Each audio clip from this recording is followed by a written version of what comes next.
Hello, प्रतिभा किचनमध्ये स्वागत आहे. तर आज आपण करणार आहोत साबुदाणा खीर. ही साबुदाणा खीर तुम्ही बघू शकता, ही दुधापासून नाही बनवली. ही त्याच्यामध्ये मी पाणी टाकून बनवली आहे आणि खायला खरंच खूप मस्त लागते आणि फटाफट होते होते. फक्त 5च मिनिटात तयार होते आणि घरच्या साहित्यापासून बनवलं आहे. याच्यामध्ये मिल्क पावडर वगैरे काहीही टाकलेलं नाही आणि तूप सुद्धा टाकलं नाही.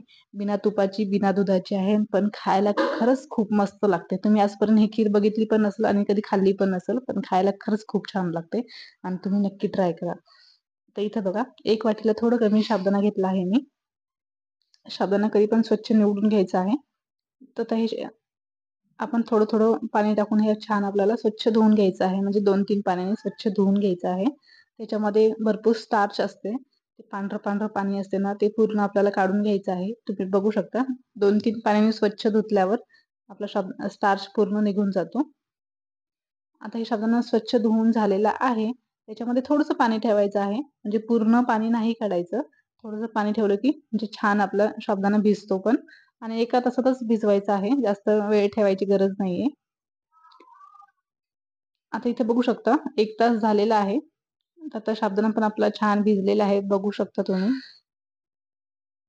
एकदम असा छान व्यवस्थित भिजला आहे. 1 तासात पण छान भिजतो. आता आता आपल्याला ह्याच वाटीने साबुदाणा मोजून घ्यायचा आहे. 1 वाटी आपल्याला साबुदाणा घ्यायचा आहे भिजलेला. हे मेजरमेंट एकदम परफेक्ट आहे. तुम्ही ह्याच मेजरमेंटनुसार तुम्ही करा. आता मी इथे मातीचं भांडं घेतलं आहे. मातीचं भांडं पहिलं थोडंसं गरम करून घेतलं आहे. ह्याच्यामध्ये 1.5 वाटी मी पाणी टाकलं आहे. आता हे पाणी आपल्याला गरम होऊ द्यायचं आहे आणि झाकून ठेवायचं आहे. म्हणजे पाणी पटकन गरम होते आणि गॅसची पण बचत होते. तर पाणी आपलं मस्त गरम झालेलं आहे. उकळी आलेली आहे. तर आपण हे साबुदाणा याच्यामध्ये टाकूया. आता मातीच्या भांड्यातली खीर इतकी मस्त लागते. मातीचं भांडं नसेल तर तुम्ही लोखंडी कढईमध्ये सुद्धा करू शकता. लोखंडी कढई नसेल तर कोणत्याही कढईमध्ये तुम्ही बनवू शकता. छान होते. आता याच्यामध्येच मी अर्धा वाटी साखर घेतली आहे. ही अर्धी वाटी साखर एकदम परफेक्ट आहे. जर तुम्हाला गोडचं प्रमाण कमी जास्त करायचं असेल तर तुम्ही कमी जास्त करू शकता. पण हे परफेक्ट आहे. 1 वाटी साबुदाण्याला अर्धी वाटी साखर एकदम परफेक्ट आहे. आता झाकून ठेवून आपण थोडा वेळ 10 मिनिटं शिजू देणार आहोत.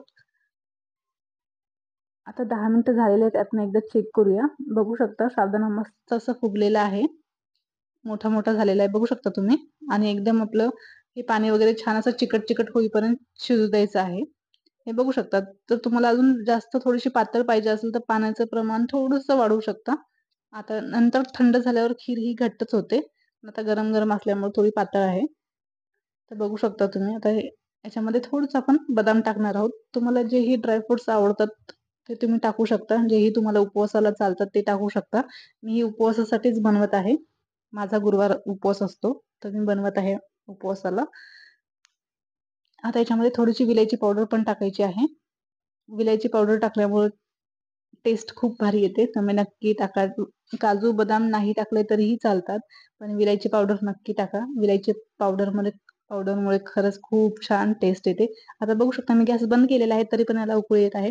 आता मातीचं भांडं ना बराच वेळ गरमच राहते आणि कितीही म्हणजे 15-20 मिनिटं तरी गरमच राहते, थंड होत नाही. तर हे बघू शकता आपला साबुदाणा खीर तयार आहे. तुम्ही पण नक्की ट्राय करा. रेसिपी कशी वाटली नक्की सांगा. प्रतिभा किचनला लाईक करा, फॉलो करा. Okay bye.